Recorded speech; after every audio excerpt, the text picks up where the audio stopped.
42% రిజర్వేషన్లను బీసీల ఐక్యత, బీసీల ఐక్యత. బీసీలకు అన్యాయం చేస్తున్న బీజేపీ ప్రభుత్వం మొండి వైఖరి, బీసీలకు అన్యాయం చేస్తున్న బీజేపీ మొండి వైఖరి, బీసీలకు అన్యాయం చేస్తున్న బీజేపీ మొండి వైఖరి. కేటాయించాలి బీసీల 42% రిజర్వేషన్లను, కేటాయించాలి బీసీల 42% రిజర్వేషన్లను, అమలు చేయాలి బీసీల 42% రిజర్వేషన్లను, అమలు చేయాలి బీసీల 42%. Musali Satish, CPIML new democracy party Bhadrachalam division కార్యదర్శిని.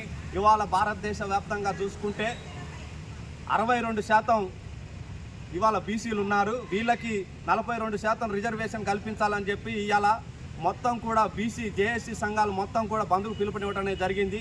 ఈ బంద్లో ఇవాళ సిపిఐఎంఎల్ న్యూ డెమోక్రసీ పార్టీ సంపూర్ణ మద్దతు తెలియజేసింది. అట్లాగే ఈరోజు చర్ల మండలంలో వామపక్ష పార్టీలు మొత్తం, అట్లాగే ఇవాళ ప్రతిపక్ష పార్టీలతో కలిపి ఇవాళ చర్ల మండలంలో బంద్ సంపూర్ణంగా తెలియజేయడం అనేది జరిగింది.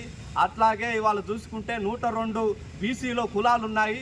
ఈ కులాలకి ఇవాళ 62% ఉన్నా కూడా ఇవాళ 42% రిజర్వేషన్ కల్పించకుండా ఇవాళ బీజేపీ ప్రభుత్వం మొండి వైఖరి అనుసరిస్తూ ఉన్నది.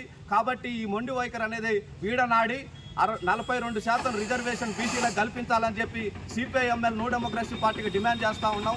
అట్లాగే ఈ రిజర్వేషన్ కల్పించేదాకా ఈ పోరాటాల గడ్డ చర్ల నుంచి ఉద్యమాలు కొనసాగిస్తామని చెప్పి హెచ్చరించడం అనేది జరుగుతూ ఉంది.